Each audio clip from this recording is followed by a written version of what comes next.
एक ज़ॉम्बी होने के नाते मुझे इंसानों में बिल्कुल भी दिलचस्पी नहीं थी, बल्कि मुझे वेटलिफ्टिंग का ऐसा जुनून था कि मैं खुद को उससे अलग ही नहीं कर पाता था, क्योंकि मेरे पास एक बेहद अजीब सिस्टम था। जब भी मैं ट्रेनिंग का हर सेट पूरा करता, सिस्टम मुझे एट्रीब्यूट पॉइंट्स का बोनस देता था। वर्कआउट खत्म करने के बाद भूख लगने पर मैं सुपरमार्केट की तीसरी फ्लोर पर सप्लाईज ढूंढने चला गया। तभी एक अनोखी खुशबू ने मेरा ध्यान अपनी ओर खींच लिया। मैंने सिर घुमाकर देखा, वहाँ कई लकड़ी के शू रैक्स एक दूसरे के चारों ओर लगाए गए थे। जितना भी देखो ये साफ इंसानों का बनाया हुआ लग रहा था। लेकिन तभी एक और प्रॉब्लम सामने आ गई। अगर अभी इंसानों से सामना हो गया तो उनसे बात कैसे करूंगा? मैं खुद बोल नहीं सकता था, और दूसरी बात, उन्हें साइन लैंग्वेज भी नहीं आती होगी। मैं यही सोच ही रहा था कि अचानक बगल वाला शू रैक गिर पड़ा और उसी पल एक परछाई मेरी तरफ झपट्टी। उसकी स्पीड सामान्य इंसानों से कहीं ज्यादा तेज थी। उसके हाथ में पकड़े ब्लेड से ठंडी चमक निकली और सीधा मेरे गले की ओर वार हुआ। ये देखकर मैंने तुरंत अपना शरीर एक तरफ घुमाया और ब्लेड से बच गया। मेरे सामने खड़ा सर्वाइवर लिन फैन था। वो घबराकर मुझे घूर रहा था, क्योंकि उसने कभी सोचा भी नहीं था कि इतनी नजदीक से किया गया स्निक अटैक भी कोई डोड्स कर सकता है। और सबसे हैरानी की बात, मैं उन सभी ज़ॉम्बीज़न से न जाने कितनी गुना ज्यादा ताकतवर था जिनका सामना वो पहले कर चुका था। लिन फैन के अलावा उसके साथ एक युवा लड़की,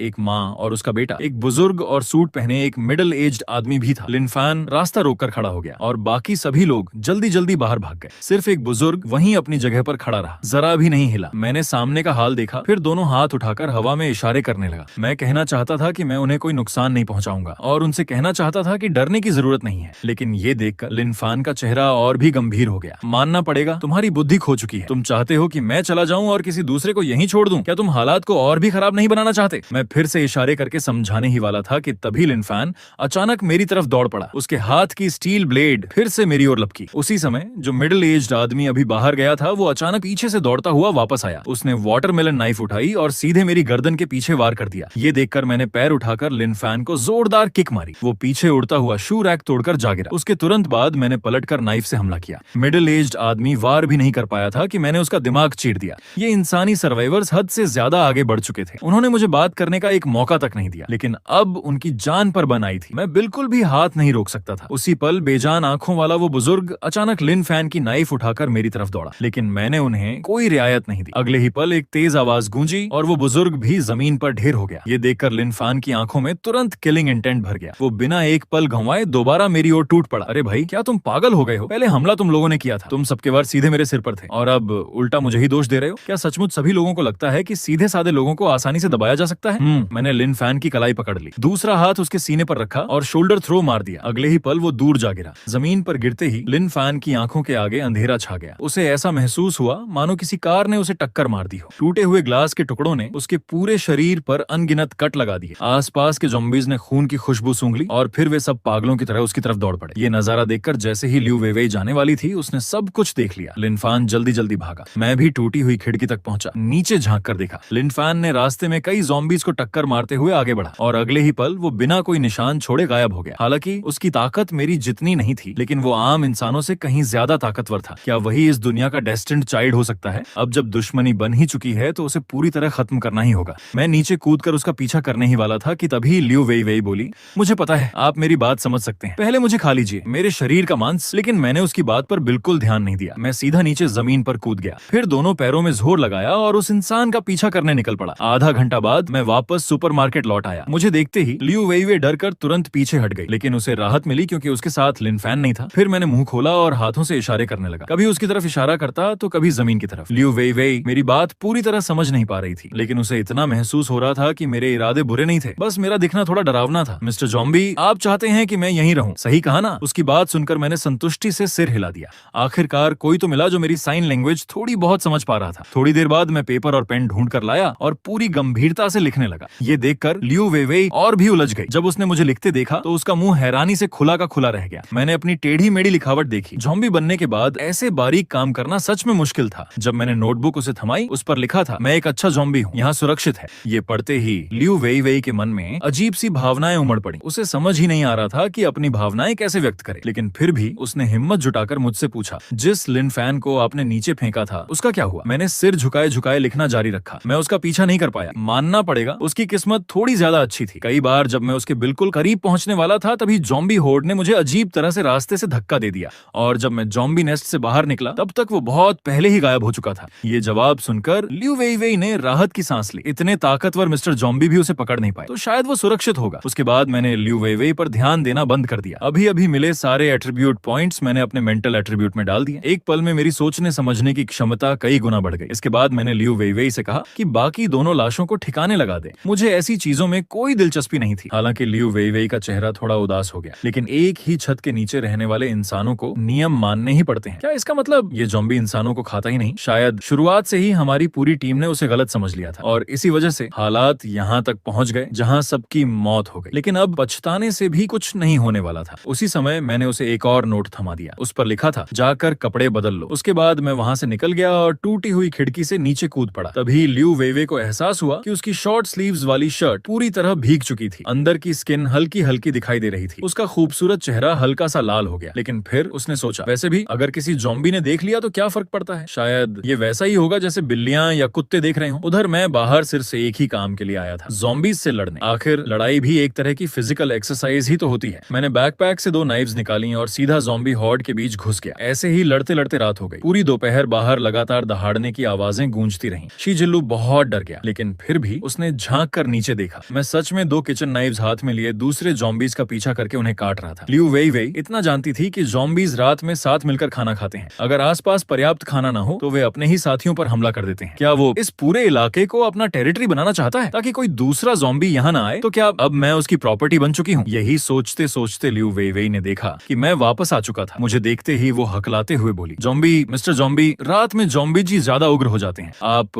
हमें नहीं खाएंगे ना? मैंने सिर हिलाया। मेरे मन में क्वेश्चन मार्क्स ही क्वेश्चन मार्क्स थे। फिर मैंने बैकपैक से हथेली जितना छोटा एक रेडियो निकाला और लियू वेइवेई के सामने रख दिया। रेडियो रखते ही उसमें एक गाना बजने लगा। अब पेश है सी स्काई स्काई। ये देखकर लियू वेइवेई और भी ज्यादा उलझ गई। कोई ज़ॉम्बी रेडियो भी इस्तेमाल करता है? करीब 10 मिनट तक गाना बजता रहा। फिर अचानक रेडियो रुक गया। सभी सर्वाइवर्स को नमस्कार, यह गैदरिंग पॉइंट नंबर 1 की रेडियो ब्रॉडकास्ट है। अब सुनिए ताजा समाचार। क्योटो रिसर्च टीम ने आर्टिफिशियल अवेकनिंग का तरीका खोज लिया है। अवेकनिंग सेरेमनी कल दोपहर आयोजित की जाएगी। सभी आम नागरिक स्वेच्छा से अवेकेंड पार्टिसिपेंट के रूप में रजिस्ट्रेशन कर सकते हैं। लगता है अवेकेंड लोग काफी पहले ही इस दुनिया में आ चुके थे, लेकिन इतनी कम अवधि में आर्टिफिशियल इंटरवेंशन के जरिए अवेकनिंग का तरीका खोज निकालना सच में रिसर्चर्स की तारीफ करनी पड़ेगी। और वो लिन फैन जरूर एक अवेकेंड होगा, बस उसका सही लेवल अभी पता नहीं था। इसके बाद मैं मेंस सेक्शन में गया। साफ कपड़ों का एक नया सेट पहनने के बाद मैंने लियू वेइवेई के लिए एक नोट छोड़ दिया। उस पर लिखा था, जल्दी आराम कर लेना, यहाँ सुरक्षित है। ये देखकर लियू वेइवेई के लिए मेरे सामने खड़े इस ज़ॉम्बी जेंटलमैन को समझना और भी मुश्किल हो गया। तुम तो सिर्फ एक ज़ॉम्बी हो, फिर भी अपीयरेंस का इतना ध्यान रखना क्या सच में जरूरी है? इसके बाद मैं दूसरी फ्लोर पर बने जिम में पहुंचा और एक 100 किलोग्राम की बारबेल के साथ वर्कआउट शुरू कर दिया। पूरी रात एक्सरसाइज करने के बाद आखिरकार मेरे स्टेटस पैनल के सभी एट्रीब्यूट्स पूरी तरह बदल चुके थे। इस समय मैं अपने शरीर में आए जबरदस्त बदलाव को साफ महसूस कर सकता था। मेरी आंखों के सामने की दुनिया धीमी होती हुई महसूस होने लगी। मैंने अंदाजा लगाया, अब मैं एक साथ ऐसे 10 लोगों से भी लड़ सकता हूँ। कल रात मैंने खुद को अच्छी तरह टेस्ट कर लिया। अब सिटी सेंटर जाकर हालात देखने का समय आ गया है। उधर सिटी सेंटर के पास एक ऑफिस बिल्डिंग के अंदर 5 लोगों की एक टीम इकट्ठा थी। इस टीम के सभी सदस्य अवेकेंड थे। कैप्टन कल चाओ जो इन्फॉर्मेशन लेकर आया था उसी स्पेशल ज़ॉम्बी के बारे में, वो यहीं आसपास होना चाहिए, लेकिन अभी तक मुझे कोई असामान्य प्रेजेंस महसूस नहीं हुई। कैप्टन कहलाने वाले युवा का चेहरा गंभीर था। स्पेशल ज़ॉम्बीज में अब इंटेलिजेंस इवॉल्व हो चुकी है। उन्हें पकड़ना इतना आसान नहीं होगा, लेकिन वो बेहद इंपॉर्टेंट रिसर्च मटेरियल है। उसे हर हाल में वापस ले जाना होगा। उसी समय नीचे बिनोक्यूलर से निगरानी कर रहा एक टीम मेंबर अचानक उत्साहित होकर चिल्लाया, कैप्टन सड़क पर बैकपैक पहने एक ज़ॉम्बी दिखाई दिया है। चलते हुए वो लगातार आसपास का निरीक्षण कर रहा है। लगता है वही हमारा मिशन टारगेट है और वो लगभग यहाँ पहुंच चुका है। इस अवेकेंड स्क्वाड को अच्छी तरह पता था कि उनके सामने मौजूद ज़ॉम्बी कम से कम कैप्टन लेवल का था। साधारण फायर आर्म्स उसे जानलेवा डैमेज नहीं पहुंचा सकते थे। इसलिए टीम के एक सदस्य ने अपना आरपीजी रॉकेट लॉन्चर निकाल लिया। ऊपर से सिर्फ इतना आदेश मिला है कि जहां तक हो सके उसे जिंदा पकड़ना। लेकिन हम सब जानते हैं सिर्फ एक स्क्वाड कैप्टन लेवल ज़ॉम्बी को जिंदा पकड़ ही नहीं सकती। मरने के बाद भी उसकी बॉडी रिसर्च के लिए बेहद कीमती रहेगी। उधर मैं अभी भी सप्लाईज तलाश रहा था। मुझे जरा भी अंदाजा नहीं था कि खतरा मेरे बेहद करीब पहुंच चुका है। मैं बस एक बात सोचकर हैरान था, आसपास इतने कम ज़ॉम्बीज क्यों हैं? अचानक दूर से आग की एक लपट मेरी तरफ बढ़ी और जैसे ही मेरी नजर दूर रूफटॉप पर खड़े इंसानों पर पड़ी, मेरे पूरे शरीर में खतरे की घंटी बज उठी। मैंने तुरंत साइड रोल किया। मैंने तुम लोगों का क्या बिगाड़ा था? खुशकिस्मती से मैं समय रहते बच गया। हमले ने सिर्फ मेरी स्किन पर कुछ सफेद निशान छोड़े। अगर वो सीधा लग जाता तो चाहे मैं मरता नहीं, लेकिन मेरी पूरी स्किन जरूर उधड़ जाती। ये देखकर कैप्टन का चेहरा बेहद गंभीर हो गया। इसके बाद उन्होंने मुझे संभलने का एक पल भी नहीं दिया। उनमें से एक का शरीर बदलने लगा। वो हाफ ह्यूमन हाफ वोल्फ बन गया। बाकी 2 लोगों के हाथों में आग की लपटें जल उठी और आखिर में जो पहले बोल रहा था उसने अपना दायां हाथ हल्का सा बंद किया और उसके हाथ में एक आइस ब्लेड बन गई। उसी समय वेयरवुल्फ का विशाल पंजा तेज दरांती की तरह मेरे सिर की ओर झपटा। ये देखकर मैं तुरंत एक तरफ हट गया और उसी समय मैंने पूरी ताकत से अपना दायां मुक्का चलाया, सीधा वेयरवुल्फ के पेट पर। उसका विशाल शरीर तुरंत हवा में उड़ गया और पीछे की एक शॉप का दरवाजा तोड़ते हुए जा गिरा। उसकी जिंदगी और मौत अब किसी को नहीं पता थी। ये देखकर कैप्टन की आंखें सदमे से फैल गईं। ओल्ड लियो वेयरवुल्फ बनने के बाद लगभग मैक्स लेवल के बराबर ताकत रखता है और उसके पास बेहद शक्तिशाली सेल्फ हीलिंग एबिलिटी भी है, लेकिन उसे सामने वाले ने एक ही पंच में ऐसी हालत में पहुंचा दिया कि जिंदा है या नहीं कुछ पता नहीं। कैप्टन तुरंत घबराकर चिल्लाया, इन्फॉर्मेशन गलत थी, ओल्ड लियो को लेकर तुरंत पीछे हटो, मैं इसे रोकता हूँ। लेकिन बाकी टीम मेंबर्स उसकी बात सुनकर भी हिचकिचा रहे थे। ये देखकर कैप्टन का चेहरा और गंभीर हो गया। जल्दी जाओ, हर हाल में ये इन्फॉर्मेशन वापस पहुंचनी चाहिए। इस ज़ॉम्बी की ताकत कैप्टन लेवल नहीं है, सही कहूँ तो बहुत मुमकिन है कि ये कमांडर लेवल का हो। हम सब मिलकर भी इसका मुकाबला नहीं कर सकते। उधर मैं भी उन्हें ध्यान से देखने लगा। स्पष्ट था बोलने वाला ही इस टीम का लीडर था। ये आदमी कल वाले लड़के से कहीं बेहतर है और ये सभी अवेकेंड है। कोई हैरानी नहीं कि ये लोग खुलेआम बाहर घूमने की हिम्मत रखते हैं। मैंने कुछ पल सोचा, फिर फैसला कर लिया, इन सबको यहीं खत्म कर दूंगा, क्योंकि अब मैं एक ज़ॉम्बी था। चाहे इंसानों के प्रति कितना भी फ्रेंडली रहूं, इस बात की कोई गारंटी नहीं थी कि सामने वाले के मन में मेरे लिए कोई बुरी नियत नहीं होगी। ऊपर से स्नेक अटैक भी उन्होंने ही पहले किया था। मेरा स्वभाव इतना अच्छा भी नहीं था कि कोई मुझ पर हमला करे और मैं मुस्कुराते हुए उसे छोड़ दूं। अगले ही पल मेरा शरीर बिजली की तरह आगे बढ़ा। मैं सीधा आग इस्तेमाल करने वाले एक आदमी की ओर झपटा, लेकिन कैप्टन ने ये देखते ही गुस्से से दहाड़ लगाई। उसकी स्पीड अचानक कई गुना बढ़ गई। उसने आइस ब्लेड उठाई और पूरी ताकत से मेरे सिर के पीछे वार किया। जैसे ही मैंने उस आइस ब्लेड को पकड़ा, उसकी ठंडक ने तुरंत मेरी मूवमेंट को धीमा कर दिया। मैं कुछ समझ पाता उससे पहले एक और फ्लेम मेरी तरफ आ गई। मैंने पहले उसे हाथ से झटक दिया और पूरी ताकत से फ्लेम्स को बिखेर दिया। फिर मैंने आइस ब्लेड पकड़े कैप्टन पर पंच जड़ दिया। एक पल में उसने दूसरी आइस ब्लेड बनाकर वार रोकने की कोशिश की, लेकिन अगले ही क्षण दोनों आइस ब्लेड जोरदार आवाज के साथ टूट गईं। ये देखकर वहां मौजूद हर इंसान स्तब्ध रह गया, लेकिन कैप्टन के पास उन्हें डांटने का भी समय नहीं था। खड़े मत रहो, भागो, ये ज़ॉम्बी पक्का कमांडर लेवल का है। इस बार सबने बिना बहस किए उसकी बात मान ली। एक टीम मेंबर ने अपने ओरिजिनल फॉर्म में लौट चुके ओल्ड लियो को उठाया और बाकी सबके साथ मुड़कर भाग गया। लेकिन उनकी बात सुनकर मैं कुछ पल के लिए रुक गया। कैप्टन लेवल, कमांडर लेवल, क्या यही इंसानों द्वारा तय किया गया अवेकेंड स्ट्रेंथ सिस्टम है? लेकिन कैप्टन ज्यादा देर तक टिक नहीं पाया। मैंने उसका गला मजबूती से पकड़ लिया। इस समय वो पूरी तरह अपनी सीमा पर पहुंच चुका था। उसका पूरा शरीर बेहद कमजोर दिखाई दे रहा था। आसपास के ज़ॉम्बीज शोर सुनकर इकट्ठा हो गए, लेकिन एक भी ज़ॉम्बी आगे बढ़कर उसे खाने की हिम्मत नहीं कर पाया। कैप्टन हल्का सा हंसा, मुझे पता है तुम मेरी बात समझ सकते हो, लेकिन ज्यादा घमंड मत करना, मेरे साथी जरूर मेरा बदला लेंगे। मुझे उसकी बकवास सुनने में बिल्कुल दिलचस्पी नहीं थी। मैंने सीधे उसकी गर्दन मरोड़ दी,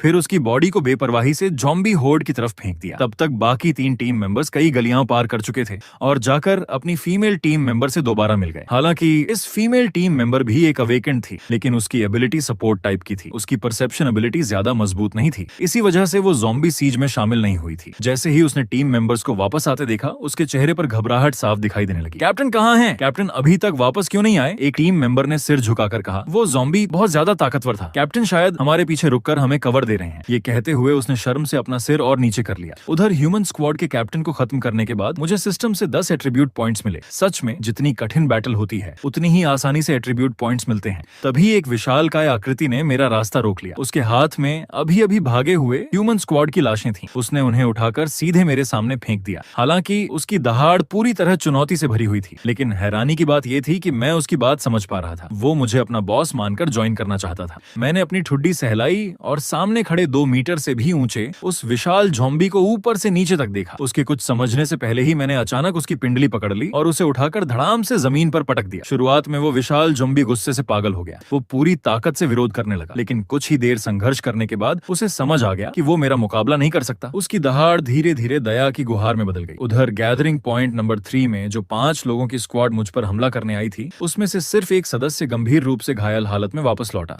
और उसने एक बेहद महत्वपूर्ण इन्फॉर्मेशन पहुंचाई। उधर इस पूरे मामले का कारण बना वो विशाल ज़ॉम्बी अब मेरा नया छोटा भाई बन चुका था। इसी समय लियू वेई वेई ने मुझे वापस आते देखा। तब जाकर उसने राहत की सांस ली। वो पूरी रात सो भी नहीं पाई थी। मैं जब लगभग पूरा दिन बाहर रहा, तब जाकर उसे थोड़ी देर नींद आई। एक इंसान होने के नाते वो ह्यूमन गैदरिंग पॉइंट जाना चाहती थी, क्योंकि एक ज़ॉम्बी की प्रोटेक्शन में जीना उसे हमेशा किसी सपने जैसा लगता था। उधर मैं और विशाल ज़ॉम्बी जल्दी ही जिम पहुंच गए। मैंने कोई बेकार की बात नहीं की, सीधे ट्रेनिंग शुरू कर दी। मैं ऊपर कूदता, एक्सरसाइज करता और लगातार उसे भी साथ घसीटता रहा। ये देखकर विशाल ज़ॉम्बी पूरी तरह स्तब्ध रह गया। मुझे मार डालो, लेकिन मेरी बेइज्जती मत करो, मैं आखिर तक तुमसे लड़ूंगा। लेकिन सिर्फ 5 मिनट बाद वही विशाल ज़ॉम्बी जमीन पर दबा हुआ रहमत की भीख मांग रहा था। उसी समय सिस्टम की नोटिफिकेशन सुनाई दी। Combat combat training complete. एक एट्रीब्यूट पॉइंट प्राप्त हुआ। मैंने उस विशाल ज़ॉम्बी की तरफ देखा जिसे मैं 5 बार पीट चुका था। वो जमीन पर पड़ा था। ऐसा लग रहा था मानो उसने जिंदगी से उम्मीद ही छोड़ दी हो। मैं बस इतना ही कह सकता था, कमाल है। फिर मैंने कई 100 किलोग्राम की बारबेल्स के साथ कट्स शुरू किए। उसके बाद एक और सेट पूरा किया। हर सेट पूरा होने पर एट्रीब्यूट पॉइंट्स बढ़ जाते थे। ताकतवर बनना सच में एक लत जैसा था। जल्द ही दोबारा रात हो गई। मुझे अच्छी तरह पता था कि रात में ज़ॉम्बीज पागल हो जाते हैं, इसलिए मैंने अपने छोटे भाई को जिम में ही रहने दिया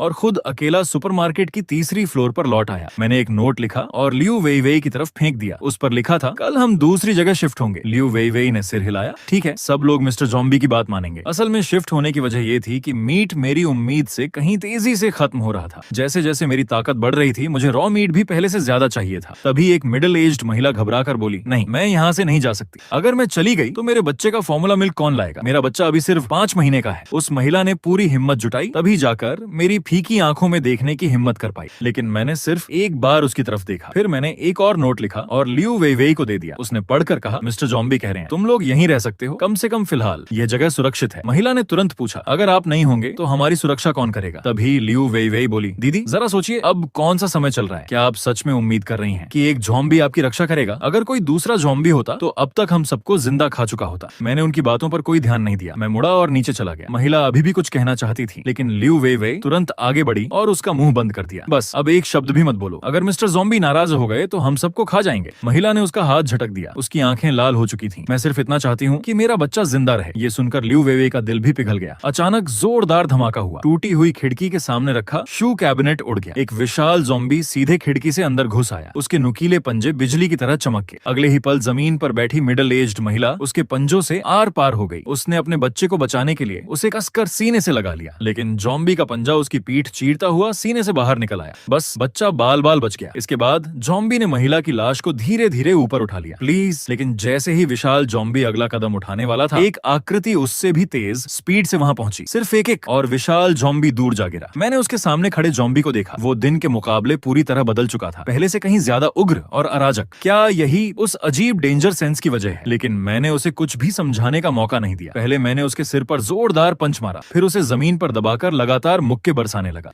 लियू वेई वेई बुदबुदाई, तो इसकी ताकत इतनी ज्यादा है, कोई हैरानी नहीं कि लिन फैन इसे हरा नहीं पाया। तभी उसे कुछ याद आया। वो तुरंत झुककर रोते हुए बच्चे को उठा लिया। मैं कई मिनट तक उस विशाल ज़ॉम्बी को पीटता रहा। फिर वही परिचित आवाज जो सुनाई दी, बॉस मत मारिए, मुझसे गलती हो गई। मैंने ठंडे स्वर में कहा, अगर दोबारा ऐसा किया हाँ तो यही मार डालूंगा। विशाल ज़ॉम्बी डर से कांप उठा। वो सिकुड़ कर बैठ गया, बेहद बेबस दिखाई दे रहा था। उसे पता था कि उसने बॉस के टेरिटरी में घुसकर गलती की है। उसने बॉस को नाराज कर दिया था। ये पिटाई पूरी तरह उसकी अपनी गलती थी। लेकिन जाते जाते भी वो मिडिल एज्ड महिला की बॉडी उठाकर ले गया, क्योंकि उसे पता था बॉस इंसानों का मांस खाना पसंद नहीं करते। इसके बाद मैंने कई शेल्व्स खींचकर खिड़की के सामने लगा दी। लियू वेई वेई के पास से गुजरते हुए मैंने उसकी बाहों में मौजूद बच्चे की तरफ एक नजर डाली। लियू वेई वेई डर गई। उसे लगा मिस्टर ज़ॉम्बी को शायद छोटे बच्चे का मांस पसंद है। उसने बच्चे को और कसकर सीने से लगा लिया। लेकिन मैंने सिर्फ एक नोट उसकी तरफ फेंका और नीचे चला गया। उस नोट पर लिखा था, अगर डर लग रहा हो तो ऊपर आ जाना। नोट पढ़ने के बाद लियू वेई वेई को लगा शायद मिस्टर ज़ॉम्बी के पास रहना ही सबसे सुरक्षित है। लेकिन जैसे ही वो नीचे पहुंची, उसने ऐसा दृश्य देखा कि उसका दिमाग सुन्न रह गया। क्या मैं गलत जगह आ गई हूँ? मिस्टर ज़ॉम्बी रेडियो पर गाना सुन रहे थे और साथ ही वर्कआउट भी कर रहे थे। क्या आजकल के ज़ॉम्बीज इतने डिसिप्लिन भी होते हैं? अगले दिन सबसे पहले मैंने सुपरमार्केट में बचा हुआ सारा मीट अपने बैग में भर लिया। फिर लियू वेई वेई के लिए एक नोट लिखा। कुछ घंटों बाद हम निकलने वाले थे। अगर तुम मेरे साथ नहीं आना चाहती हैं तो यहीं रह सकती हो। लेकिन कल की घटना के बाद लियू वेई वेई ने पूरी सिचुएशन को शांत दिमाग से सोचा। अगर वो अकेली यहीं रहती तो शायद रात में ज़ॉम्बीज उसे खा जाते। लेकिन पिछले कुछ दिनों से साथ रहने के दौरान मिस्टर ज़ॉम्बी ने कभी इंसानों को नहीं खाया और मिस्टर ज़ॉम्बी थोड़ा जेंटल भी था। लियू वेई वेई बार बार खुद को यही समझाने लगी। जब हम सुपरमार्केट से बाहर निकले, चारों तरफ इक्का दुक्का ज़ॉम्बीज घूम रहे थे। उन्होंने लियू वेई वेई को इंसान के रूप में जरूर देखा, लेकिन कोई भी आगे बढ़ने की हिम्मत नहीं कर पाया। सिर्फ इसलिए क्योंकि मेरे शरीर से निकलने वाला ऑरा उन्हें सहज ही डरा देता था। कुछ ही देर में हम जिम पहुंच गए। वहां मौजूद 6 ताकतवर मेल ज़ॉम्बीज में से अब सिर्फ 2 ही बचे थे। लेकिन उन दोनों से पहले से कहीं ज्यादा दबाव महसूस हो रहा था। शायद रात में एक दूसरे को खा जाने के बाद उनकी शुरुआती एवोल्यूशन हो चुकी थी और उनमें बुद्धि विकसित होने लगी थी। अब इन दोनों मस्कुलर ज़ॉम्बीज़ों को भी उस विशाल ज़ॉम्बी ने अपना जूनियर बना लिया था। दोनों ने लियू वेई वेई की तरफ लालच भरी नजर से देखा, लेकिन मेरे डर से उन्होंने कोई हरकत नहीं की। हमारे सुपरमार्केट छोड़ने के कुछ समय बाद अलग अलग कपड़े पहने 2 इंसान वहां पहुंचे। उनमें से एक लिन फैन था। कुछ दिन पहले वो बड़ी मुश्किल से मेरे हाथों मरने से बचा था। बाद में उसे इस नई स्क्वाड ने बचा लिया और इस बार वो इन्हीं एस्पर्स को लेकर आया था। उसका मकसद था मुझे मार देना और लियू वेई वेई को मेरे हाथों से बचा लेना। लेकिन इस समय लिन फैन का चेहरा बेहद बेहद गंभीर था। उसकी आंखों में बेहद गहरी नफरत भरी हुई थी। उसे ल्यू वेवे कहीं दिखाई नहीं दी। उसे लगा शायद ज़ॉम्बी उसे पहले ही खा चुका है। ये सारे ज़ॉम्बीज़ मर जाने चाहिए, सबके सब। उसके हाथ में ठंडी चमक लहराई। उसका शरीर धुंधला हुआ और वो बिजली की रफ्तार से सुपरमार्केट के अंदर घुस गया। जहां जहां से वो गुजरा, हर ज़ॉम्बी सिर्फ एक वार में मारा गया। जब बाकी टीम मेंबर्स उसे रोकना चाहते थे तो कैप्टन ने उन्हें रोक दिया। वो बहुत दिनों से खुद को दबाए हुए था। उसे थोड़ा गुस्सा निकाल लेने दो। उधर हम उस 24 आवर जिम में पहुंच चुके थे जो मुझे कल मिला था। जिम के लॉकर रूम में ल्यू वेइवेई और बाकी महिलाओं ने पहले ही अपना नया बेस बना लिया था। धीरे धीरे आसमान फिर से अंधेरा होने लगा और अपने छोटे भाइयों को रात की पागलपन भरी हालत से बचाने के लिए मैं ल्यू वेइवे के कमरे के बाहर ही वर्कआउट कर रहा था। तभी अचानक रेडियो पर एक इमरजेंसी ब्रॉडकास्ट सुनाई दी। क्योटो गैदरिंग पॉइंट नंबर 3 में स्पेशल स्पीसीज ज़ॉम्बीज दिखाई दिए हैं। सभी गैदरिंग पॉइंट्स और सर्वाइवर्स ध्यान दें। कभी भी ज़ॉम्बीज पर भरोसा मत कीजिए। वे अब पहले की तरह माइंडलेस मॉन्स्टर्स नहीं रहे। वे अब हमारी रेस का हिस्सा नहीं है। एकजुट रहिए। क्योटो रिसर्च टीम ने अवेकेंड लोगों के लिए विशेष कल्टीवेशन मेथड विकसित कर ली है। कुछ खास तरीकों से अननोन फैक्टर्स को सक्रिय रूप से एब्जॉर्ब किया जा सकता है, जिससे एक्स्ट्रा ऑर्डिनरी एबिलिटीज और भी मजबूत हो जाती हैं। हालांकि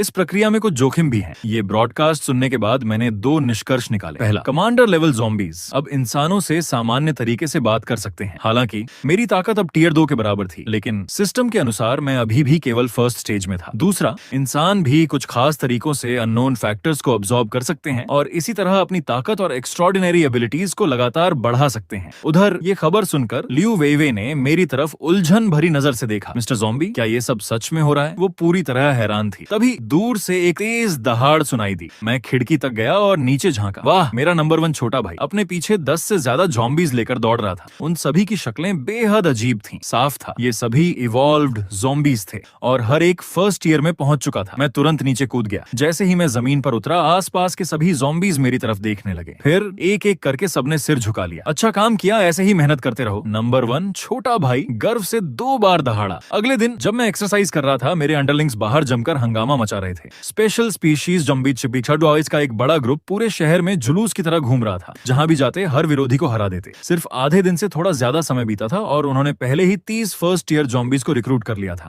आसपास के साधारण ज़ॉम्बीज ये ग्रुप देखकर ही डर जाते थे। कोई भी उनके सामने आने की हिम्मत नहीं करता था। लेकिन तभी अचानक उनके सामने 4 मीटर लंबा एक विशाल ज़ॉम्बी आ गया। उसके पीछे 10 से भी ज्यादा स्पेशल स्पीशीज ज़ॉम्बिज़म्स खड़े थे और सामने वाला late stage second year zombie था। उधर मुझे इन सब का बिल्कुल पता नहीं था। मैं अब भी आराम से एक्सरसाइज कर रहा था, लेकिन अब ट्रेनिंग से मिलने वाले एट्रीब्यूट पॉइंट्स धीरे धीरे कम होते जा रहे थे। अगर यही चलता रहा तो सेकंड ईयर तक पहुंचने में 2 दिन और लग जाते। मेरे अंडरलिंग्स मेरे एक भी मूव का सामना नहीं कर पाते थे, इसलिए एट्रीब्यूट्स बढ़ाने की स्पीड भी कम हो गई थी। तभी मुझे एक जानी पहचानी दहाड़ सुनाई दी। मैंने मुड़कर देखा। वो दोनों मस्कुलर ज़ॉम्बीज मेरी तरफ भागे चले आ रहे थे। भागते भागते मदद के लिए चिल्ला रहे थे, बॉस नंबर 1 मुसीबत में है। ये सुनकर मैं बेवजह ही खुश हो गया। तो इसका मतलब उसे अपने से भी ताकतवर ज़ॉम्बी मिल गया। बढ़िया, मुझे भी एक अच्छा पंचिंग बैग चाहिए था। उधर विशाल ज़ॉम्बी ने नंबर 1 के सिर को मुर्गी के बच्चे की तरह पकड़ रखा था। वो उसे अपना अंडरलिंग बनाना चाहता था, लेकिन नंबर 1 ने साफ मना कर दिया। ये देखकर विशाल ज़ॉम्बी ने फिर से पंच उठाया। उसी समय एक आकृति बिजली जैसी स्पीड से वहां पहुंची। उसकी दहाड़ सुनकर आसपास के सभी ज़ॉम्बीज कांप उठे। मेरे छोटे भाई को मारने की हिम्मत की है तो मरने के लिए तैयार हो जाओ। अगले ही पल मैं पूरे जोर से विशाल ज़ॉम्बी से टकरा गया। मैं बस एक कदम पीछे हटा, लेकिन उस विशाल ज़ॉम्बी का दायां हाथ पूरी तरह धंस गया। छिपा हुआ नुकसान उठाकर वो गुस्से से आग बबूला हो गया। शुरुआत में हम दोनों बराबरी से लड़ रहे थे, लेकिन सिस्टम लगातार नोटिफिकेशंस भेज रहा था। हर बैटल के साथ मेरे एट्रीब्यूट्स लगातार बढ़ते जा रहे थे। उधर विशाल ज़ॉम्बी की हालत हर पल और खराब होती जा रही थी। अचानक उसने पूरी ताकत लगा दी। मुझे लगा अब वो जान की बाजी लगा देगा, लेकिन आखिर में वो कायर निकला। सीधे मुड़कर भाग गया। उसके बाकी फॉलोअर्स भी चारों तरफ भाग निकले, लेकिन मैंने उनका पीछा नहीं किया। एक वजह थी लगातार लड़ाई के बाद लगी तेज भूख, और दूसरी वजह सुबह रेडियो पर मिली वार्निंग। जब तक ये पता न हो कि सामने वाले ने कहीं एम्बश तो नहीं लगाया, तब तक सावधानी ही सबसे अच्छा विकल्प है। आखिर अब ज़ॉम्बीज पहले से कहीं ज्यादा बुद्धिमान हो चुके थे। इसके बाद मैं बुरी तरह घायल नंबर 1 को उठाकर बेस वापस ले आया। उसी से मुझे पता चला उस विशाल ज़ॉम्बी का भी एक बॉस है, और उसका बॉस बहुत संभव है कि थर्ड रियलम का ज़ॉम्बी हो। उधर मॉल के दूसरी तरफ वही विशाल ज़ॉम्बी एक छोटे कद वाले ज़ॉम्बी के सामने घुटनों के बल बैठा था। तुम कहना चाहते हो एक बेहद अजीब ज़ॉम्बी सामने आया और तुम हार गए? ऐसी हालत में मैं अभी अपने मास्टर का साथ नहीं छोड़ सकता। तुम सेकंड ईयर ज़ॉम्बीज में से आधे को साथ ले जाओ। जल्दी जाओ और बिना देर किए उसे खत्म कर दो। जिस अजीब ज़ॉम्बी की वो बात कर रहा था वो मैं ही था। ये लॉर्ड ज़ॉम्बी के एडवांस होने का सबसे महत्वपूर्ण समय था। शुरुआती स्टेज में इतनी मेहनत और रिसोर्सेज लगाए गए थे। अब किसी भी कीमत पर सब कुछ बर्बाद नहीं होने दिया जा सकता था। हर छिपे हुए खतरे को खत्म करना जरूरी था। कुछ ही देर बाद मुझे महसूस हुआ दर्जन भर अलग अलग आकार के ज़ॉम्बीज मेरी तरफ बढ़ रहे हैं। उनमें से कोई भी नंबर 1 से कमजोर नहीं था। वाकई वही विशाल ज़ॉम्बी दर्जन भर सेकंड टियर ज़ॉम्बीज को लेकर वापस आ गया था। इस बार उसका रवैया पूरी तरह बदल चुका था। उसकी आवाज में घमंड साफ झलक रहा था। समर्पण करो या मर जाओ। मेरे पीछे खड़े दोनों मस्कुलर ज़ॉम्बीज डर से कांप रहे थे। शायद सामने वालों की ताकत बहुत ज्यादा थी, लेकिन विशाल ज़ॉम्बी हमला करता उससे पहले ही मैं बिजली जैसी स्पीड से सीधे उनकी तरफ दौड़ पड़ा। ये देखकर विशाल ज़ॉम्बी दंग रह गया। उसे लगा था इतने बड़े ग्रुप को देखकर मैं भाग जाऊंगा, लेकिन मैंने तो पहले ही हमला कर दिया। सबसे पहले मैंने एक जोरदार विप किक मारी। वो सामने खड़े लाल रंग के ज़ॉम्बी के चेहरे पर लगी। वो सीधा हवा में उड़ गया। मुझे सोचने का भी समय नहीं मिला। दूसरे ज़ॉम्बी का विशाल पंच मैंने बैक हैंड से रोक लिया। ये देखकर विशाल ज़ॉम्बी के दिल में जबरदस्त हलचल मच गई। उसकी आंखों में लालच की एक चमक उभरी। अगर इसे बॉस के सामने ले जाया जाए तो शायद ये बॉस के बराबर पहुंच सकता है। जल्द ही मैं दबने लगा, लेकिन तभी सिस्टम की नोटिफिकेशन फिर सुनाई दी। अजीब बात ये थी, मार खाते हुए भी मुझे मजा आ रहा था। हो गया, आखिरकार हो गया। उधर ऊपर खड़ी लियू वेई वेई घबराकर सोच रही थी, अगर मिस्टर ज़ॉम्बी मर गए तो चाहे मुझे ज़ॉम्बीज ना भी खाएं, मैं भूख से ही मर जाऊंगी। ऊपर से लड़ाई की आवाज सुनकर लियू वेई वेई ने खिड़की से झांका। सामने का दृश्य देखकर उसका चेहरा डर से बिल्कुल सफेद पड़ गया। उसी क्षण मैंने आखिरकार 100वां एट्रीब्यूट पॉइंट पूरा कर लिया और सफलतापूर्वक अर्ली स्टेज सेकंड टियर में एडवांस हो गया। एक पल में मेरे पूरे शरीर में उबलती हुई ताकत दौड़ गई। मैंने अचानक एक ज़ॉम्बी का सिर पकड़ लिया और पूरी ताकत से पंच मारा, भयंकर इम्पैक्ट के साथ। वो ज़ॉम्बी सीधा बैटलफील्ड से बाहर उड़ गया। एक पल के लिए बाकी सभी ज़ॉम्बीज जड़ हो गए। ये अजीब ज़ॉम्बी इतनी जल्दी इतना ताकतवर कैसे हो गया? ये तो बिल्कुल ही बेहिसाब है। अब इन सेकंड टियर ज़ॉम्बीज के शक्तिशाली शरीर मेरे हाथों में कागज जैसे हल्के लग रहे थे। 5 मिनट भी नहीं बीते थे और पूरे बैटलफील्ड में सिर्फ वही विशाल ज़ॉम्बी बचा था। उसकी दाहिनी टांग टूट चुकी थी। उसका विशाल शरीर दुकान के अंदर सब कुछ ढह गया और मलबे में बदल गया। या तो उठो और गिरो या फिर मर जाओ। मैं उस हट्टे कट्टे ज़ॉम्बी की छाती पर खड़ा होकर उसे नीचे देख रहा था। वो हट्टा कट्टा ज़ॉम्बी सच में समझ नहीं पा रहा था, मेरा शरीर इतना छोटा है, फिर भी इसमें इतनी जबरदस्त ताकत कैसे हो सकती है? लेकिन उसने मान लिया कि मैं उसकी उम्मीद से कहीं ज्यादा ताकतवर हूँ। फिर भी उसके हिसाब से शायद मैं उसके बॉस का मुकाबला भी नहीं कर सकता। लॉर्ड की तो बात ही अलग थी, इसलिए उसने मेरे सामने झुकना नहीं चुना। मैंने भी उससे बेकार की कोई बात नहीं की। सीधे अपनी हथेली को ब्लेड में बदलकर उसके सिर पर वार कर दिया। उसकी आंखें दोनों तरफ फैल गईं और वो मुझे घूरने लगा। फिर उसकी लाइफ फोर्स धीरे धीरे खत्म होने लगी। ऊपर खड़ा लियू पूरी तरह शॉक में था, खासकर जब उसने देखा कि मैं अपने से कई गुना बड़े ज़ॉम्बी को मार रहा हूँ। पता नहीं क्यों उसके दिल में मेरे लिए थोड़ी सी प्रशंसा पैदा हो गई। इस लड़ाई के बाद मुझे लगा कि मुझे काफी कुछ हासिल हुआ है। सबसे पहले मेरी ताकत में ब्रेक थ्रू हुआ। दूसरी बात, अब ये तय हो चुका था कि मेरी स्ट्रेंथ दूसरे टियर से काफी आगे निकल चुकी है। लेकिन क्या मैं तीसरे टियर तक पहुंच चुका हूँ? ये अभी साफ नहीं था। तभी अचानक मुझे जमीन कांपती हुई महसूस हुई। इससे मुझे तुरंत एहसास हुआ कि कुछ गड़बड़ है। हालांकि यहाँ उसका असर हल्का महसूस हो रहा था, लेकिन सिटी सेंटर के बड़े शॉपिंग मॉल के अंदर ये कंपन बहुत साफ महसूस हो रही थी। हाँ, हमारे लॉर्ड जरूर सफल होंगे। सी सिटी हमेशा के लिए हमारा इलाका बन जाएगा। नहीं, पूरी दुनिया हमारी होगी। उसी समय बाई कुछ दूरी पर एक रिकॉनेसेंस टीम मौजूद थी। टीम का एक पुरुष सदस्य अचानक खून की उल्टी कर बैठा।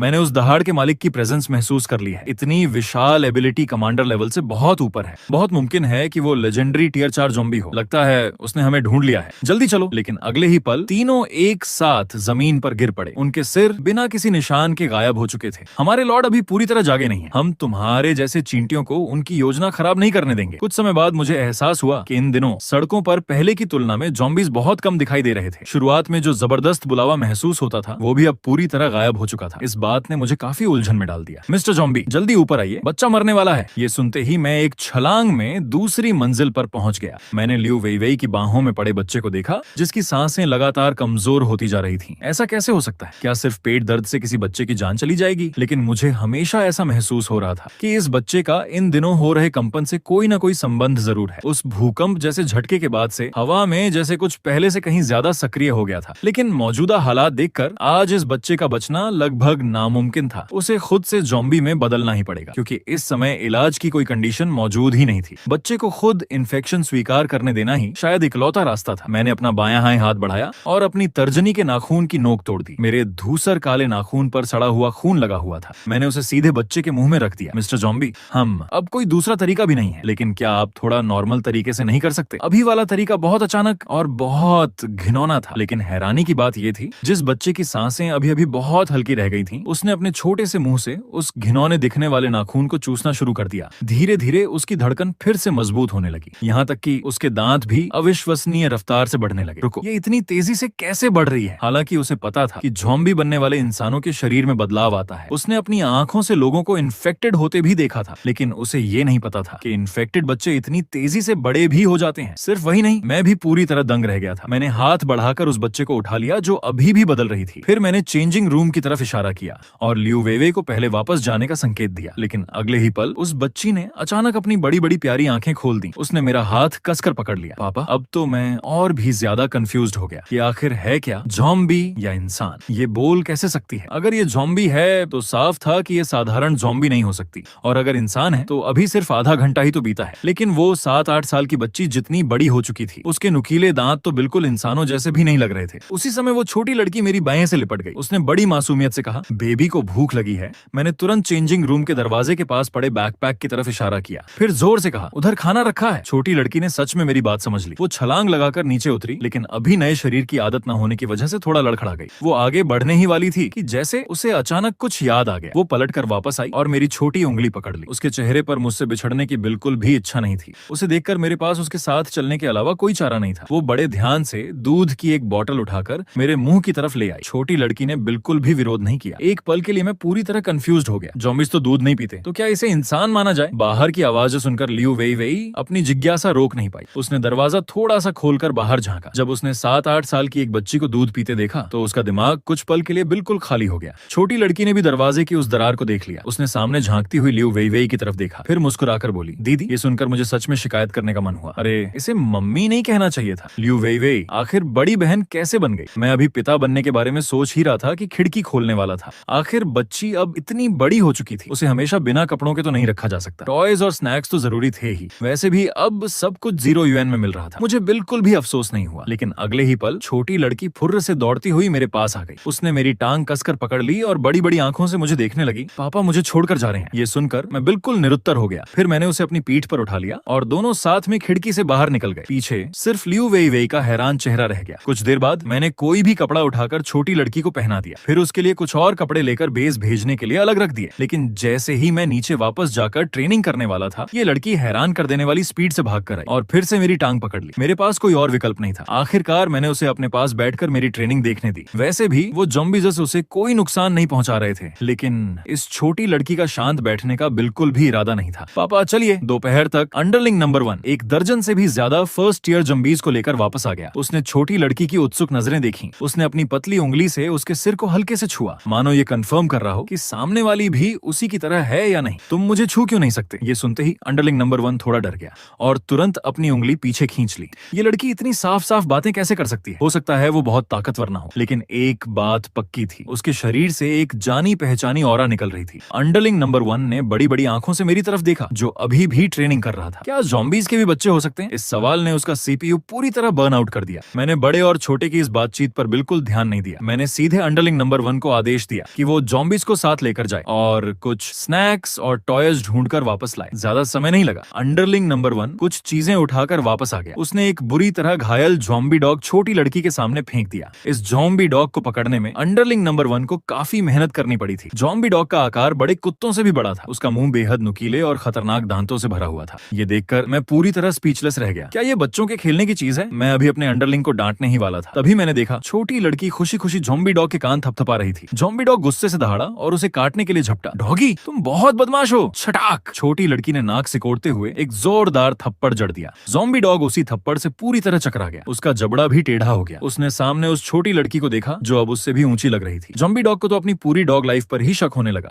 मैंने कभी नहीं सोचा था कि ये लड़की इतनी निडर होगी, लेकिन कोई बात नहीं। जब तक उसे पसंद है, कम से कम वो मुझे बार बार परेशान तो नहीं करेगी। छोटी लड़की बिल्कुल भी शर्माई नहीं। वो उछलकर ज़ॉम्बी डॉग की पीठ पर चढ़ गई और फिर मजे से डॉग राइडिंग गेम खेलने लगी। कुछ दिनों बाद मैंने देखा कि सड़कों पर ज़ॉम्बीज़ की संख्या लगातार कम होती जा रही थी। ऐसा लग रहा था मानो ज़ॉम्बी क्राइसिस अब खत्म होने वाली हो, लेकिन हवा में मौजूद वो अनजान फैक्टर्स बिल्कुल भी कम नहीं हुए थे, बल्कि वो अब भी धीरे धीरे और मजबूत होते जा रहे थे। अचानक मुझे जैसे कुछ समझ आया। मैं अब इंसानों की तरह बात कर सकता हूँ। क्या सिर्फ 3rd ईयर ज़ॉम्बीज़ ही इंसानी भाषा बोल सकते हैं, या फिर जब स्पिरिट किसी खास लेवल तक पहुंच जाती है तभी बोलने की एबिलिटी मिलती है? उसी समय छोटी लड़की पिछले कुछ दिनों की दोस्ताना इंटरेक्शन के बाद ज़ॉम्बी डॉग पूरी तरह उस छोटी लड़की का आज्ञाकारी बन चुका था। अगर वो दांत दिखाने की भी हिम्मत करता तो उसे तुरंत सबक मिल जाता। मैंने उसके छोटे से सिर पर प्यार से हाथ फेरा, फिर कहा, अब जब तुम मेरी बेटी हो तो तुम्हारा एक नाम भी होना चाहिए। आज से तुम्हारा नाम चेन शियाओहान होगा। ये सुनते ही छोटी लड़की खुशी से खिल उठी। वो दौड़कर आई और मेरी टांग से लिपट गई। ठीक है, अब मेरा भी एक नाम है। थैंक्स पापा। ऊपर खड़ी लियू वेइवेई फिर से शॉक में पड़ गई। मिस्टर ज़ॉम्बी अब बात भी कर सकते हैं। ऐसा तो सिर्फ 3rd ईयर ज़ॉम्बीज़ ही कर सकते हैं। हैं, सिर्फ वही इंसानों की भाषा बोल पाते हैं। लेकिन मैं किसी और बात के बारे में सोच रहा था। क्या लियू वेइवे को इंसानों की सेटलमेंट तक भेज देना चाहिए? मेरी ताकत के साथ अब इंसानी सेटलमेंट के पास जाना भी ज्यादा खतरनाक नहीं था। और जहां तक उस बेहद लकी लिन फैन की बात है, मैंने तुम्हारी गर्लफ्रेंड को सुरक्षित जगह पहुंचा दिया है। हमारे बीच की छोटी मोटी दुश्मनी यहीं खत्म मान लेते हैं। उसी वक्त दूर कहीं से जोरदार गड़गड़ाहट सुनाई दी, साथ ही लगातार गनशॉट्स की आवाजें भी आ रही थीं। आवाज की तीव्रता सुनकर ही समझ आ गया कि ये कुछ लोगों का काम नहीं हो सकता। मेरा चेहरा गंभीर हो गया। मैंने चेन शियाओहान और बाकी लोगों को उठाया, फिर एक छलांग लगाकर पास के मकान की छत पर पहुंच गया। मैंने आवाज की दिशा में नजर डाली। उधर दूर तक इंसानों की भीड़ दिखाई दे रही थी। कम से कम 1000 सर्वाइवर्स वहां मौजूद थे और सभी कॉम्बैट यूनिफॉर्म पहने हुए थे। उनके साथ दर्जनों मॉडिफाइड आर्मर्ड व्हीकल्स भी थे। हर आर्मर्ड व्हीकल पर मशीन गन्स और भारी गन बैरल्स लगे हुए थे। इंसानों की तरफ से मचा हुआ शोर बहुत बड़ा था। आखिर इतना बड़ा तमाशा देखे बिना कैसे रहा जा सकता था? मेरे मन में भी हल्की सी उत्सुकता होने लगी। वैसे भी मैं सिर्फ दूर से देखने वाला था। शायद मुझे थर्ड टियर फाइटर्स की लड़ाई देखने का मौका मिल जाए। इससे अपनी ताकत का अंदाजा लगाना भी आसान हो जाएगा। उसी समय शॉपिंग मॉल की तरफ पहाड़ जितना विशाल फ्लैश माउंटेन खड़ा था। उसके मांस के ढेरों से लगातार नए ज़ॉम्बीज निकल रहे थे। वो सिर्फ सेकंड टियर ज़ॉम्बीज ही नहीं बना सकता था। दूसरी तरफ इंसानों के कैंप के सामने 1000 से भी ज्यादा अलग अलग तरह के ज़ॉम्बीज खड़े थे। कुछ के पूरे शरीर पर बड़े बड़े फोड़े थे। ऐसा लगता था जैसे वो किसी भी पल फट जाएंगे। कुछ के हाथ मांस से बनी विशाल ब्रॉडसोर्ड जैसे थे। कुछ का शरीर बेहद छोटा था, लेकिन उनकी स्पीड बेहद डरावनी थी। इंसानों की तरफ से 5 थर्ड टियर एक्सपर्ट्स मैदान में उतरे थे और उसी तरह उन्हें भी 5 थर्ड टियर ज़ॉम्बीज ने रोक रखा था। इधर मैं आखिरकार चेन शियाओहान को लियू वेइवे के पास छोड़ने में कामयाब हो गया। इस बार चाहे वो कितना भी रोई, कोई फायदा नहीं हुआ। जब इंसान बाकी ज़ॉम्बीज से लड़ रहे थे, मैं सीधे फ्लैश माउंटेन के सामने पहुंच गया। उसे सामने से देखकर मैं भी दंग रह गया। इतने विशाल आकार को आखिर मारा कैसे जाए? यहाँ तक कि कहाँ जा सकता था? थर्ड टियर का हमला भी उसके लिए गुदगुदी जैसा था। लेकिन न जाने क्यों मेरे सामने खड़ा ये फ्लैश माउंटेन मुझे बेहद स्वादिष्ट लग रहा था। ये एहसास बहुत अजीब था। अचानक उसके खुले हुए मांस से कई टेंटिकल्स बाहर निकल आए। उन्होंने मेरी बांह कसकर पकड़ ली। मुझे उनमें हल्का सा खींचने वाला फोर्स महसूस हुआ। वो मुझे एब्जॉर्ब करने की कोशिश कर रहे थे। संयोग से मैं भी इसका स्वाद चखना चाहता था। मैंने जोर लगाकर खुद को छुड़ा लिया, फिर हाथ को ब्लेड की तरह इस्तेमाल किया और उसका एक बड़ा मांस का टुकड़ा काट लिया। एक बाइट लेते ही मेरी आंखें चमक उठी। ये मांस सड़े हुए मांस से कहीं ज्यादा स्वादिष्ट था और मेरे अंदर की भूख और भी तेज हो गई। साथ ही मेरे एट्रीब्यूट्स भी लगातार बढ़ने लगे। लेकिन जब मैं दोबारा खाने ही वाला था, तभी पीछे से तेज हवा का झोंका महसूस हुआ।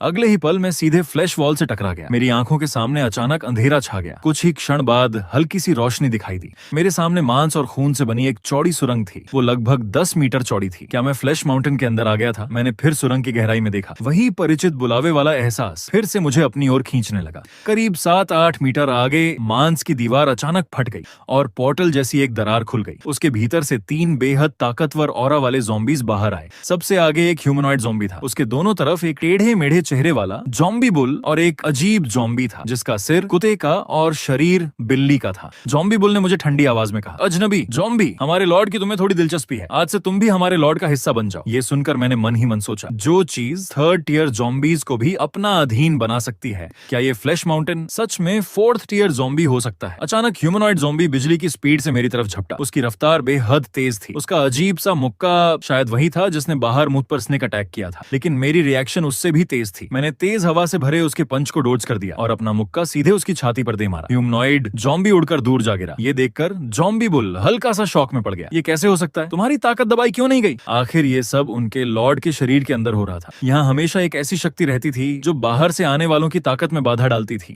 असल में शुरुआत में मैंने भी उस ताकत को महसूस किया था, लेकिन वो शक्ति मेरे शरीर की स्किन तक नहीं भेद सकी, इसलिए मैंने उसकी बिल्कुल परवाह नहीं की। उसी समय कुत्ते के सिर और बिल्ली के शरीर वाला ज़ॉम्बी कुछ समझ गया। अब समझ आया हमारे लॉर्ड ने तुम्हें दिलचस्पी क्यों दिखाई। अचानक मैं मुस्कुराया और उन तीनों ज़ॉम्बीज को देखने लगा। अगर तुम्हारी ताकत भी दब चुकी है तो तुम तीनों काफी अच्छे सैंडबैग्स साबित होंगे। ह्यूमनॉइड ज़ॉम्बी फिर से खड़ा हो गया। उसने अपनी धंसी हुई छाती की तरफ देखा। मैं मानता हूँ अभी मैं लापरवाह था, लेकिन क्या तुम्हें सच में लगता है कि तुम हमारा मुकाबला कर सकते हो? एक साथ हमला करो, इसे मार डालो। उधर फ्लैश माउंटेन के बाहर किसी को भी अंदर चल रही लड़ाई के बारे में कुछ पता नहीं था। बाहर 5 कमांडर्स और 5 थर्ड टियर ज़ॉम्बीज काफी देर तक लड़ते रहे। आखिरकार 3 थर्ड टियर ज़ॉम्बीज आग में जलकर राख हो गए। बाकी बचे 2 ज़ॉम्बीज ने एक दूसरे की तरफ हैरानी से देखा। उन्हें बिल्कुल उम्मीद नहीं थी कि इंसानों का थर्ड टियर एक्सपर्ट अपनी एबिलिटी को इस लेवल तक विकसित कर चुका होगा। दोनों तुरंत मुड़े और फ्लैश माउंटेन की तरफ भाग गए। कमांडर्स ने एक दूसरे की तरफ देखा और थोड़ी देर चर्चा की। आखिर उन्होंने फैसला किया कि फोर्थ टियर ज़ॉम्बी को मारने के लिए उसके अंदर जाना होगा। इधर फ्लैश माउंटेन के अंदर मैंने जमीन पर पड़े तीनों ज़ॉम्बीज की लाशों की तरफ देखा। किसी का सिर पूरी तरह चकनाचूर हो चुका था तो किसी का शरीर बीच से फट गया था। फिर मैंने अपनी धंसी हुई छाती की तरफ देखा। मैंने मैंने आराम से दीवार से मांस का एक टुकड़ा तोड़ा और सीधे मुंह में डाल लिया। अकेले एक थर्ड टियर ज़ॉम्बी मुझसे कमजोर था, लेकिन तीनों मिलकर मेरे लिए फिर भी कुछ हद तक खतरा पैदा कर सकते थे। खुशकिस्मती से मैं लड़ाई के दौरान लगातार मजबूत होता जाता हूँ, वरना आखिर जीत किसकी होती ये कहना मुश्किल था। मैं कई 100 मीटर आगे बढ़ता गया, तभी मेरे सामने फिर वही 3 परिचित चेहरे आ गए। मैंने उन्हें देखकर हल्की हैरानी से कहा, तुम लोग फिर से जिंदा हो गए? ह्यूमनॉइड ज़ॉम्बी हंस पड़ा। मैं मानता हूँ कि तुम ताकतवर हो और काफी स्पेशल भी हो, लेकिन बस इतना ही, हम अमर हैं। हर बार मरने के बाद हमारे लॉर्ड हमें और भी ज्यादा ताकत देते हैं। मैं तुम्हें एक और मौका देता हूँ, हमारे लॉर्ड के सामने समर्पण कर दो, अपना शरीर उन्हें अर्पित कर दो। हमारे लॉर्ड बहुत उदार हैं, वो तुम्हें अमरता की शक्ति देंगे। लेकिन ह्यूमनॉइड ज़ॉम्बी अपनी बात पूरी भी नहीं कर पाया था कि उसकी आंखों के सामने सब धुंधला हो गया। अगले ही पल वो फिर दूर जाकर गिरा। धत्तेरे की, तुम ज़ॉम्बीज़ इतनी बेकार बातें क्यों करते रहते हो? समझ नहीं आता ये आदत तुम लोगों में आई कहां से? क्या तुम सबको शो ऑफ करने की बीमारी है? इसके बाद हम चारों ज़ॉम्बीज़ फिर से भीषण लड़ाई में भिड़ गए। मुझे साफ महसूस हो रहा था कि सामने वाले तीनों की ताकत पहले से बढ़ चुकी थी। वहीं दूसरी तरफ तीनों ज़ॉम्बीज़ अभी भी पूरे कॉन्फिडेंस से भरे हुए थे, लेकिन कुछ ही देर बाद उनके चेहरे शौक से भर गए, क्योंकि उनके सामने खड़ा सेकंड टियर ज़ॉम्बी पहली लड़ाई की तुलना में अब कहीं ज्यादा ताकतवर हो चुका था। जमीन पर पड़े ज़ॉम्बी बुल की सांसें अभी चल रही थीं, लेकिन उसकी आंखें नाखुशी से भरी हुई थीं। क्या तुम अपनी असली ताकत छिपा रहे थे? लेकिन मुझे उसकी बातों में बिल्कुल भी दिलचस्पी नहीं थी। मैंने सीधे एक पैर से उसका सिर कुचल दिया, लेकिन इस बार मैं तुरंत आगे नहीं बढ़ा, बल्कि वहीं रुककर उन तीनों ज़ॉम्बीज़ की लाशों को ध्यान से देखने लगा। फ्लैश वॉल से अनगिनत टेंटिकल्स बाहर निकले, उन्होंने तीनों लाशों को लपेट लिया और अगले ही पल वो बॉडीज पूरी तरह गायब हो गईं। करीब 3 मिनट बाद 3 आकृतियां फिर से भयंकर ऑरा के साथ मेरी तरफ दौड़ पड़ी। इस बार उनकी ताकत पहले से भी ज्यादा बढ़ चुकी थी, लेकिन मैं भी कोई ऐसा नहीं था जो सिर्फ खाता ही रहे। मुझे लड़ते लड़ते खुद को और मजबूत करना भी आता था। सबसे बड़ी बात, यहाँ अनलिमिटेड सेल्फ सर्विस भी था और एक ऐसा ट्रेनिंग रूम जहाँ मॉन्स्टर्स कभी खत्म ही नहीं होते थे। ऐसी जगह को मैं भला कैसे छोड़ सकता था? लेकिन जब उन तीनों ने मेरी तरफ देखा तो इस बार वो मुझसे भी ज्यादा शौक में पड़ गए, क्योंकि मैं भी पहले से ज्यादा ताकतवर हो चुका था। एक और भीषण लड़ाई शुरू हुई। कुछ देर बाद मरने से पहले ह्यूमनॉइड ज़ॉम्बी की आंखें शौक से भरी हुई थीं। उसकी शुरुआती तिरस्कार भरी नजरें अब पूरी तरह गायब हो चुकी थीं। हमारे लॉर्ड ने तो हमें पहले से ज्यादा ताकत दी थी, फिर तुम्हारी ताकत मुझसे भी तेज कैसे बढ़ रही है? मैंने बस बिना किसी भाव के उसकी तरफ देखा और शांत आवाज में कहा, ऐसा है क्या? शायद तुम लोग ही बहुत कमजोर हो। इतना कहकर मैंने ज़ॉम्बी बुल की बॉडी का एक हिस्सा फाड़ लिया और वहीं बैठकर उसे खाना शुरू कर दिया। लेकिन अजीब बात थी, इसका स्वाद बिल्कुल फ्लैश माउंटेन के मांस जैसा था। क्या ये सारे ज़ॉम्बीज यहीं के मांस से बनाए गए हैं? उसी समय दूसरी तरफ 3 पुरुष और एक महिला, यानी चारों कमांडर्स साथ बैठकर आराम कर रहे थे। चारों की नजरें सामने टिकी हुई थीं। उनके दिलों में धीरे धीरे निराशा घर करने लगी। फ्लैश माउंटेन के अंदर आने के बाद न सिर्फ उनकी ताकत दबा दी गई थी, बल्कि उन्हें 2 ऐसे ज़ॉम्बीज ने हमला करके रोक रखा था जो बार बार जिंदा हो जाते थे। शुरुआत में उन्होंने फ्लैश वॉल को तोड़कर बाहर निकलने की कोशिश की, लेकिन चाहे जितनी कोशिश कर लें वो उसे खोल ही नहीं पाए।